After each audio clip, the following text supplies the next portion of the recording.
Berdirinya Yogyakarta.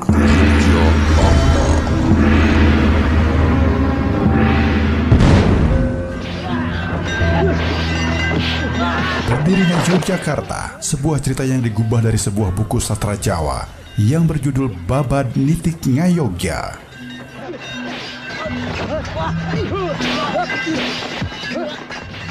Dialihbahasakan oleh Mulyono Sastronaryatno dan disusun kembali dalam bahasa Indonesia oleh Nance Hari Jatiwijaya.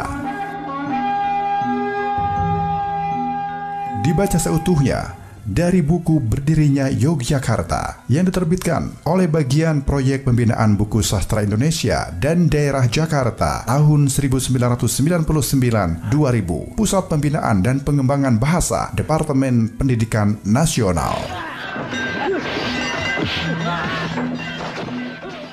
Pemirsa, kita sama-sama simak sebuah kisah Berdirinya Yogyakarta.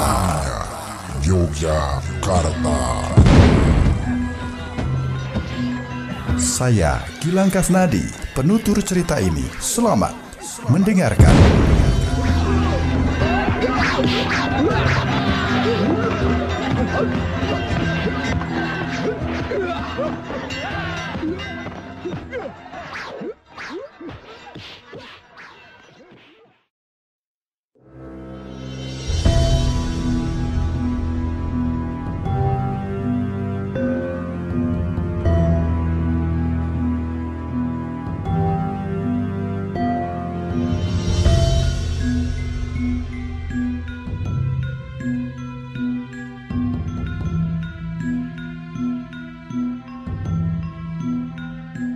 Perselisihan Mas Said dengan mertuanya semakin meruncing ketika Mangkubumi mengangkat dirinya menjadi Sultan Mataram secara sepihak.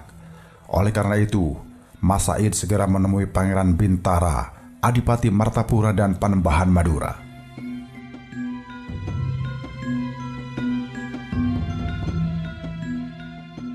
Paman Bintara, Ayahanda Mangkubumi malah semakin menjauh kita, dan malah sekarang mengangkat dirinya menjadi Sultan Mataram.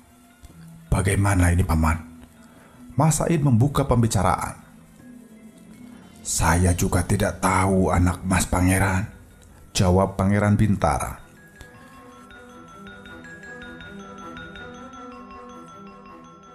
Dahulu Paman Mangkubumi bergabung dengan kita karena tidak puas dengan Sinuhun Sala dan melawan Kompeni. Malah sekarang mengangkat diri menjadi sultan. Maaf Pangeran, semua ini pasti ada yang menghasut Pangeran Mangkubumi supaya menjauhi Pangeran. Panembahan Madura itu ikut menimpali pembicaraan. Iya, Adipati Yudanegara sering memfitnah anak Mas Said di hadapan Pangeran Mangkubumi. Ia seringkali mengatakan bahwa anak Mas Said sering menyia-nyiakan Gusti Bendara, kata Pangeran Bintara. Paman, bukankah Paman mengetahui dan melihat apa yang saya perbuat setiap hari? Tuduhan itu hanya fitnah belaka. Jika saya dituduh menyia-nyiakan istri saya, Gusti Bendara, lebih baik saya mati ditembak Kompeni. Kanjeng Pangeran, sebaiknya kita ingatkan Pangeran Mangkubumi agar mencabut pengangkatannya menjadi sultan, meskipun di kebenaran mereka telah mendirikan keraton. Adipati Martapura menyela pembicaraan. Baik Paman, Ayahanda Mangkubumi akan saya ingatkan. Jika tidak mau, kita segera menyingkir ke Slagahima, jawab Prangwadana tegas. Pangeran Prangwadana segera mengambil kain sepotong dan dituliskan di kain itu 5 kalimat pendek.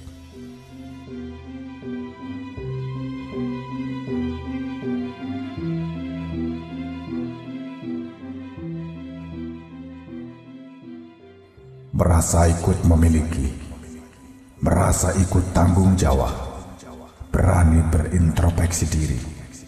Sejahtera satu, sejahtera semua. Mati satu, mati semua.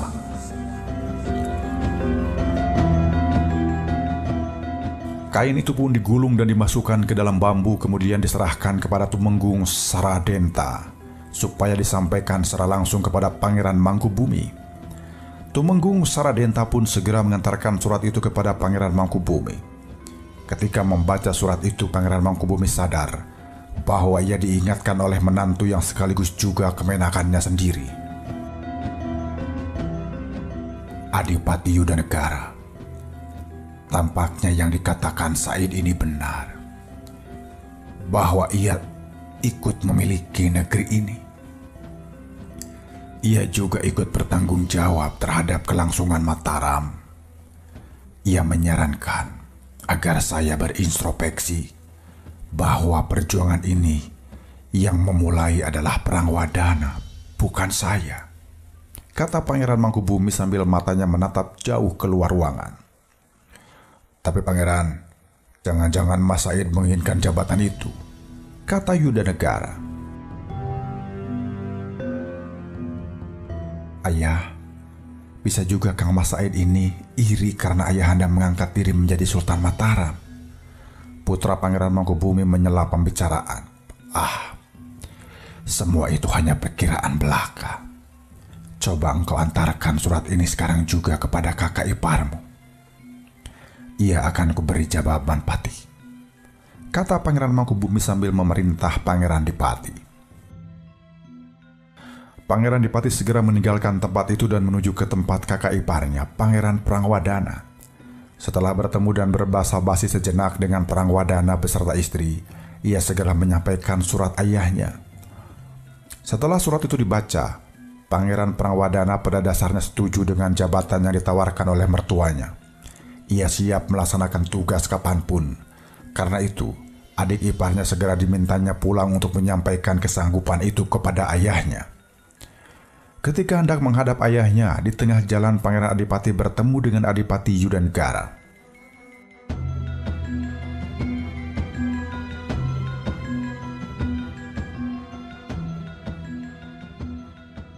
Bagaimana Pangeran? Apakah Mas Said setuju dengan usulan ayahanda Mangkubumi? Tanya Yudanegara. Iya Kang Mas Said. Iya, Kang Mas Said setuju. Sekarang tinggal menuju perintah ayahanda. Apa yang harus dilakukannya? Jawab Pangeran Adipati jujur. Pangeran, apakah Pangeran tidak sayang jika jabatan itu diberikan kepada Mas Said? Adipati Yudanegara mulai mempengaruhi Pangeran Adipati. Maksud Paman? Bukankah selama ini Mas Said merasa dirinya berjuang sendiri mengusir company? Bahkan dia merasa paling hebat di tanah Jawa ini sehingga menyebut dirinya sang bernyawa. Yudanegara mulai menghasut Pangeran Adipati. Pangeran Adipati pun terpengaruh hasutan Yudanegara. Kalau begitu, apa yang harus saya sampaikan kepada ayahanda Mangkubumi, Paman? Pangeran Adipati meminta petunjuk Yudanegara. Katakan saja bahwa Mas Said menolak. Ia menginginkan dirinya supaya diangkat menjadi Adipati Anom atau putra mahkota. Tujuannya agar dapat menggantikan Pangeran Mangkubumi bila benar-benar menjadi raja di tanah Jawa ini. Bagus. Ini ide bagus. Ayahanda pasti akan marah dan tidak akan memperdulikan lagi Kang Mas Said. Pangeran Adipati kegirangan dan menyetujui usul Adipati Yudanegara. Pangeran Adipati pun segera berlalu dari tempat itu. Ia segera menghadap ayahandanya, Pangeran Mangkubumi. Yang ia sampaikan kepada ayahnya itu adalah yang disarankan oleh Yudanegara. Tentu saja, Pangeran Mangkubumi merah telinganya dan sangat marah. Tetapi ia hanya diam, tak bereaksi sedikit pun. Sejak itu, Pangeran Mangkubumi tidak pernah lagi menghubungi menantunya, Pangeran Prangwadana.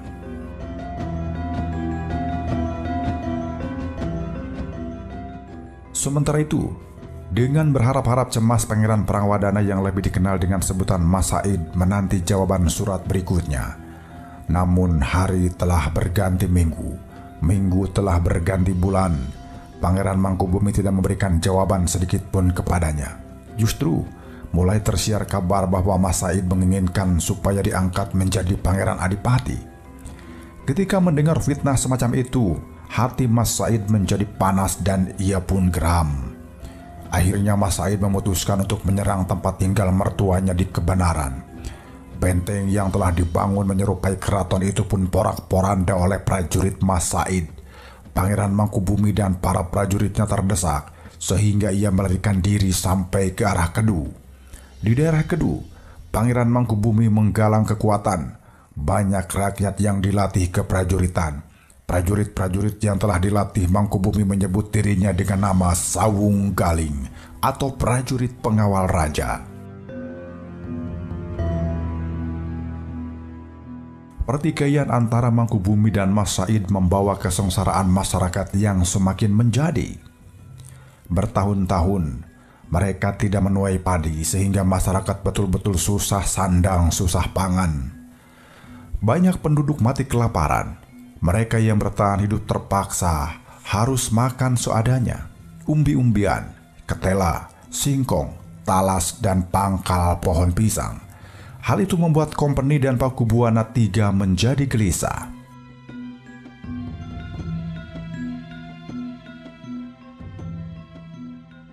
Sinuhun Pakubuwana, mengapa tanah Jawa selalu rusuh? Mengapa antar saudara suka berperang? Tidakkah Tuan Sinuhun kasihan kepada rakyat jelata? Jenderal Idler Alting membuka pembicaraan dengan logat yang khas. Tuan Gubernur, mereka susah didamaikan. Barangkali jika Tuan Gubernur tidak terlalu ikut campur dalam urusan kerajaan ini, negara Mataram akan tentram sejak dulu. Jawab Pakubuwana III kepada Gubernur Idler Alting. Itu tidak benar, Sinuhun Pakubuwana. Justru kehadiran Kompeni ke tanah Jawa ini ingin mendamaikan saudara yang bertikai. Kami punya bukan hanya ingin membeli hasil rempah-rempah, tetapi kami juga mengemban misi perdamaian. Sesama umat kita harus saling cinta kasih. Gubernur Idler Alting mengelak tuduhan Pakubuwana.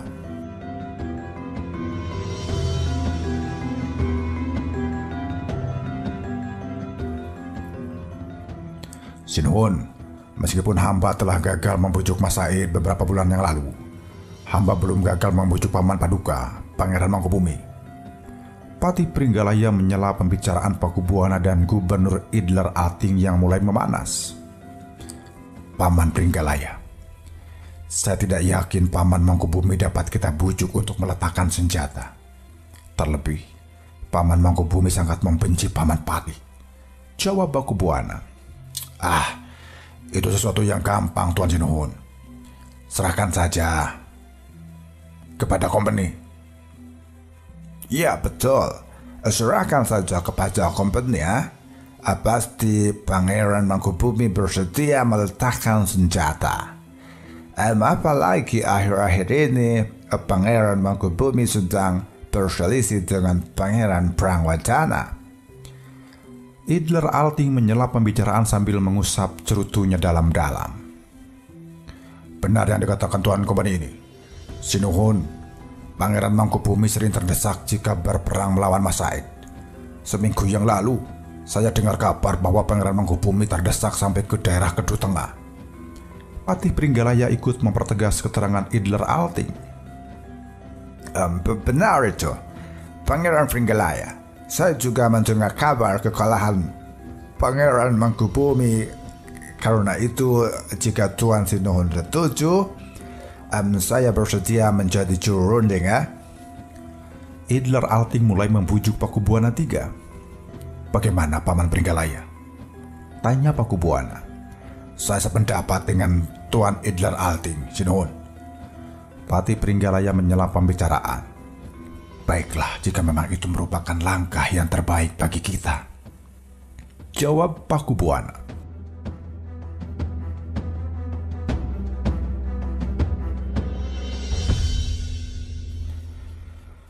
Pertemuan di dalam istana itu pun berakhir dengan kesepakatan bahwa Belanda akan membujuk Pangeran Mangkubumi supaya meletakkan senjata. Beberapa hari kemudian, Idler Alting sering mondar-mandir ke rumah Patih Pringgalaya. Tampaknya mereka akan menindaklanjuti kesepakatan yang telah diputuskan di dalam istana, yaitu membujuk Mangkubumi supaya meletakkan senjata. Atas persetujuan Pakubuwana III, Kiai Saradipa dan Kiai Wirasraya ditugasi mencari Pangeran Mangkubumi.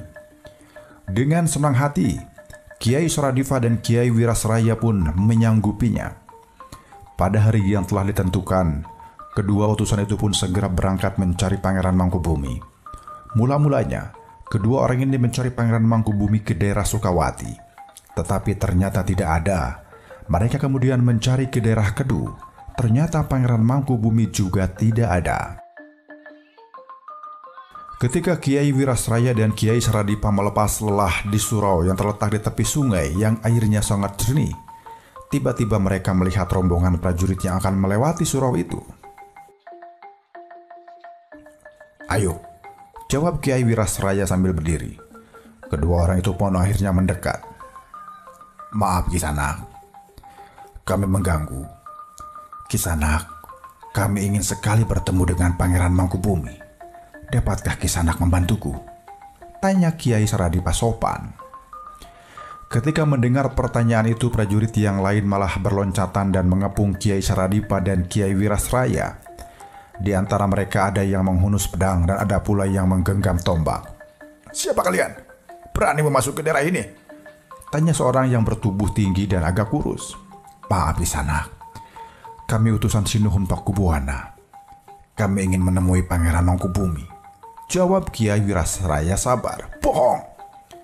Kalian pasti mata-mata prajurit samper nyawa," jawab yang lain sambil mengamat-ngamati kedua orang itu dari ujung kaki sampai ke ujung rambut. "Kami tidak berbohong Kisanak. Kami ditugasi Kanjeng Sinuhun Pakubuwana untuk menemui Pangeran Mangkubumi," jawab Kiai Wirasraya sambil menunjukkan tanda-tanda utusan dari kerajaan Mataram. Setelah yakin bahwa mereka bukan mata-mata, kedua orang itu pun diajak menemui Pangeran Mangkubumi.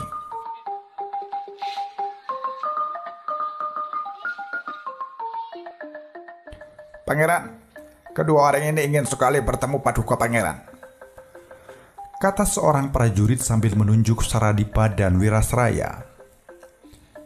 Setelah kedua orang itu dipersilahkan duduk, Pangeran Mangkubumi segera menanyai maksud kedatangan mereka.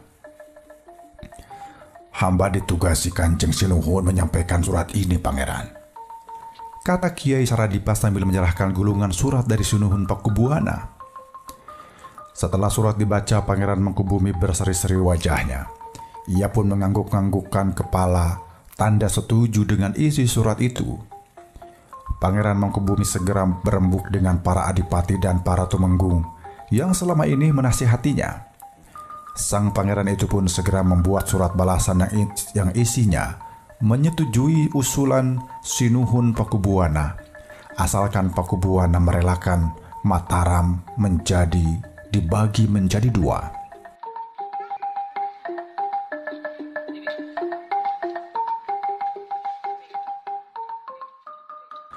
Bahkan, ia juga menuntut agar Prangwadana atau Pangeran Mas Said dianggap sebagai musuh kedua kerajaan.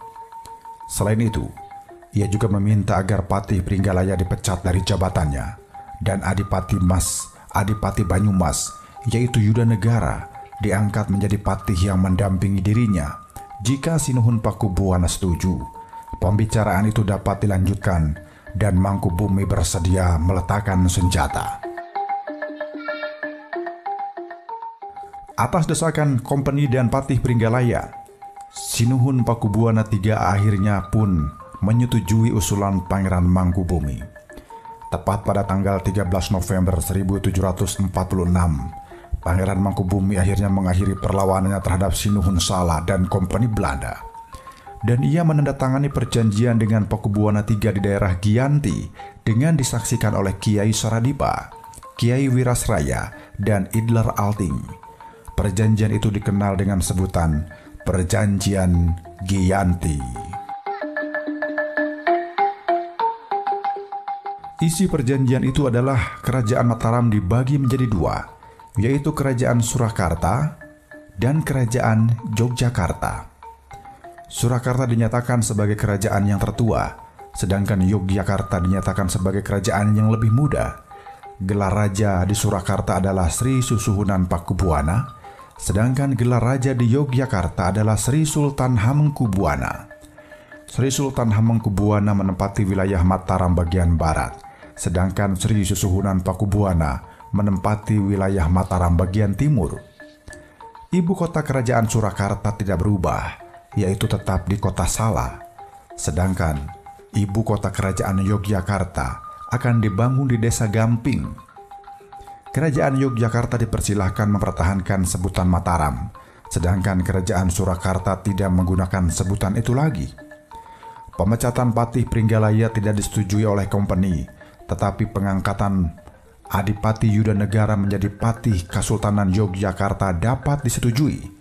Setelah menjadi Patih Kasultanan Yogyakarta, Adipati Yudanegara bergelar menjadi Patih Danurja. Dengan adanya perjanjian Giyanti, Raja-Raja Mataram semakin bergantung dan bertekuk lutut kepada Kompeni. Bahkan Kompeni dijadikan pelindung oleh kedua kerajaan tersebut. Hal lain yang lebih menyedihkan dengan adanya perjanjian Giyanti itu adalah Tanah Kedu, Banyumas, dan Pekalongan diambil alih oleh Kompeni Belanda. Rakyat Jawa hanya diperbolehkan menjual hasil buminya kepada Kompeni dan tidak boleh menjual kepada Cina, Arab, atau India. Harga hasil bumi itu pun telah ditentukan oleh Kompeni secara sepihak. Pemirsa, baru saja kita simak kisah berdirinya Yogyakarta. Kita jumpa lagi esok di episode selanjutnya. Sampai jumpa.